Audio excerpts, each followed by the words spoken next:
પણ એવું કોઈનું મનમાં ન રહે એટલા માટે હું કહું, કેમ કે આ 21મી સદી છે, ટેકનોલોજીનો યુગ છે, હવામાન ઉપર હું ભણ્યો છું, હું પણ એક ખેડૂતનો દીકરો છું, હવામાન ઉપર મેં ગ્રેજ્યુએટ કર્યું છે, મેં ગ્રેજ્યુએટ થયો છું, એટલે હું આ મિટિયોલોજી વિષય ઉપર તમામ માહિતી આપી શકું. એટલે જે આપણી ગુજરાતની જમીન છે, આ જમીનની જે સપાટી છે, આ જમીનની સપાટી પ્રમાણે 1 કલાકની અંદર 3.25 ઇંચ વરસાદ પડે તો આપણી જમીન છે એ પાણીનો નિકાલ કરી શકે. જો 3.25 ઇંચ કરતાં વધારે વરસાદ પડે, 1 કલાકે 3.25 ઇંચ કરતાં વધારે વરસાદ પડે અને એવો જ વરસાદ સતત 3 કે 4 કલાક વરસી જાય તો એટલું પાણી છે પછી આ જમીન આપણી નિકાલ કરી ન શકે. નિકાલ કરી ન શકે એટલે નદીઓ બે કાંઠે જાય, નદીઓમાં પાણી સમાય નહીં, નદીઓના પાણી છે ખેતરોમાં ફરી વળે. ડેમ જે તમે વાત કરી કે અહીંયા ડેમ છે જે આપણે સાબરીનો, એ ડેમમાં પાણી ન સમાય. બારા ખોલે તો એક તો ઉપરથી આ વરસાદનું પાણી આવતું હોય અને બારા ખોલે એટલે ડેમનું પાણી, એ બધું પાણી ભેગું થાય એટલે ખેતરોય તાણે, ચોમાસું પાકે તાણે અને બધું તાણીને લઈ જાય. તો આજે એ પરિસ્થિતિનું આપણે નિર્માણ થયું છે, કેમ કે આ છેલ્લા 1 અઠવાડિયાની અંદર જે વરસાદ પડ્યો એ 12 ઇંચ કરતાં વધારે પડ્યો ને એ પણ 3.5 કલાકની અંદર પડ્યો છે. કેમ કે મારી પાસે જે ટેકનોલોજી છે, સિસ્ટમ છે, એની અંદર બધી નોંધ છે. ગવર્મેન્ટને પણ એ નોંધ જોતી હોય, કયા લોકેશન ઉપર કેટલા વરસાદ પડ્યા, કેટલા ટાઈમમાં પડ્યા, કેટલા ઇંચ 1 કલાકે પડ્યો, એ તમામ ડેટા જોતા હોય તો એની પ્રિન્ટ હું પણ ખેડૂતો વતી કાઢીને આપું, કદાચ એમની પાસે ન હોય તો.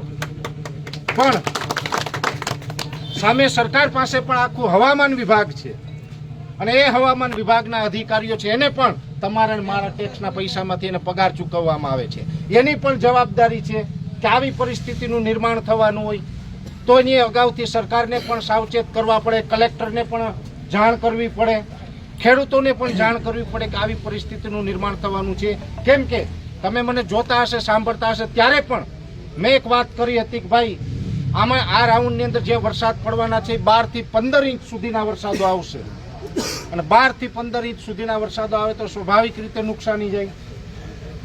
તો અત્યારે જે નુકસાની થઈ છે એમાં આપણે બધા એકઠા થયા છે. પહેલાં તો અહીંયા આપણે આપણી જે બધા ખેડૂતોની વેદના છે એ વેદનાને વાચા આપવા માટે મીડિયા પણ છે, જે સમાજનો ચોથો પાયો કહેવાય કે આપણી જે વાત છે એ છેક સુધી પહોંચાડે, એના માટે મીડિયા આવ્યા છે, એને પણ આપણે આવકારીએ છીએ.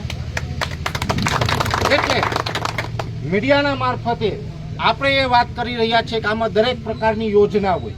આ યોજનાની અંદર આપણા ગુજરાતની અંદર એક યોજના છે, એનું નામ છે મુખ્યમંત્રી કિસાન સહાય યોજના.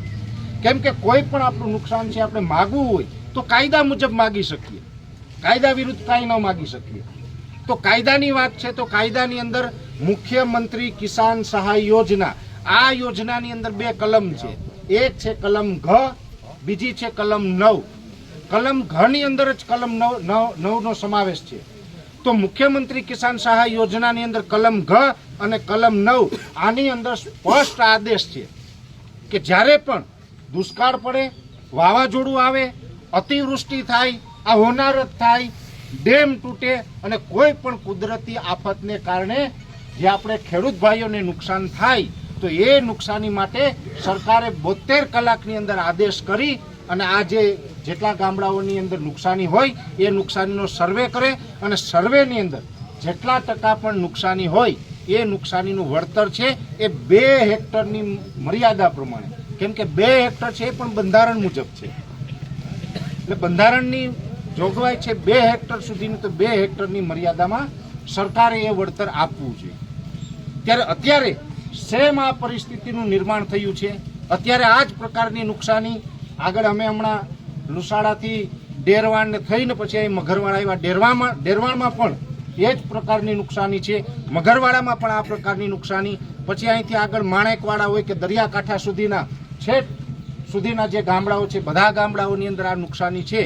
ત્યારે કાં તો સરકારે તાત્કાલિક સર્વે કરવું પડશે અને આ સર્વે કરે એ માટે જ મીડિયાના મારફતે આપણે વાત પહોંચાડી રહ્યા છે કે સરકાર કરે અને કદાચ ન કરે તો એના માટે કદાચ બાંયો ચડાવવાનું થાય તો એના માટે પણ સંપૂર્ણ તૈયારી છે.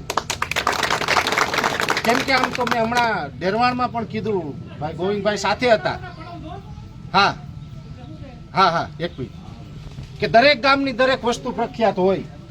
કેમ કે હું તો છે ને હું રાજકારણનો માણસ નથી, મને રાજકારણનું ભાષણ કરતા ન આવડે. હું તો એટલું કહી શકું કે ભાઈ તમે કોના માણસ, તો હું કહી શકું કે હું મારા ગુજરાતના ખેડૂતોનો માણસ. ગુજરાતની અંદર 60 લાખ ખેડૂત ખાતેદાર છે, એ બધાયનો હૈયારો હાથી છે. એવું જ્યાં ખેડૂતને તકલીફ પડે ત્યાં દોડીને જવાનું, ખેડૂતને તકલીફ હોય ને કોઈ સાથે બાંધવાનું થાય તો બાંધવાનું, એ પછી સામે કોઈ હોય. કેમ કે બાંધવામાં કદાચ સત્યની સામે આપણે સત્યની સાથે રહીને લડવું હોય, બાંધવું હોય, તો એમ કોઈના બાપથી આપણે ફાટી નથી પડતા. કેમ કે દરેક ગામની દરેક વસ્તુ પ્રખ્યાત છે. અહીં તમારે લુસાડાના પેડા પ્રખ્યાત, પોરબંદરની ખાજલી પ્રખ્યાત, વहाँ લાઠી છે અમરેલીનું, ત્યાંની ભાખરવડી પ્રખ્યાત, માળિયાની થાબડી પ્રખ્યાત. દરેક ગામનું દરેક પ્રખ્યાત હોય. એમ અમારે જુનાગઢનું એક પ્રખ્યાત છે, જુનાગઢના બાવા વખણાય. ખબર છે ને? એટલે હું સરકારને કહું છું કે હું જુનાગઢનો છે, એ બાવો છે. અને ખેડૂતોને જ્યારે અન્યાય થાય ત્યારે સરકારે યોગ્ય ન્યાય કરવો. જો ન કરવામાં આવે તો આ તો સમાજમાં બધાને હારે રહીએ ને એટલે આ લુગડા પહેર્યા, બાકી હાવ નાગો બાવો છે સરકારને હું જોઈ બરાબર. એટલે આ જે અત્યારે આ પંથકની અંદર નુકસાની છે, માટે ગોવિંદભાઈ હોય, પ્રવીણભાઈ હોય, કમલેશભાઈ હોય ને તમામ ટીમ વતી આપણે મીડિયાના મારફતે સરકારને અપીલ કરી રહ્યા છે કે અત્યારે બીજી બધી વાત પછી અત્યારે 2 પ્રકારના નુકસાન ખેડૂતને છે. એક ચોમાસું ઊભો પાક હતો, એ ઊભા પાકને નુકસાન છે, અને બીજું ખેતરો ધોવાઈ ગયા છે. એટલે આ બંને પ્રકારની નુકસાની છે. એની અલગથી વળતરની જે એને બજેટ હોય એ બનાવવું પડશે. કેમ કે પાક ધોવાણનું જે છે, જે પાક નિષ્ફળ ગયો છે, મુખ્યમંત્રી કિસાન સહાય યોજનામાંથી આપવું પડે, અને ખેત ધોવાણોનું જે છે એ અલગ બજેટમાંથી આપવું પડે. એટલે બંને યોજનાનો લાભ છે એ ખેડૂતને મળે એવી અમે વાત કરવા આવ્યા છે અહીંયા. અને જો કદાચ નહીં મળે તો અમે તમારી સાથે છીએ. જ્યાં જવું પડે ત્યાં જવશું, જેમ જવું પડે તેમ જશું, જેમ બાંધવું પડે એમ બાંધશું, અને આપણો હક છે એ લઈને રહેશું. જ્યારે પણ આમાં અન્યાય થશે તો આપણે બધા સાથે મળીને આગળ પણ જશું. એ વાત સાથે હું મારી વાતને પૂર્ણ કરું છું. જય જવાન, જય કિસાન.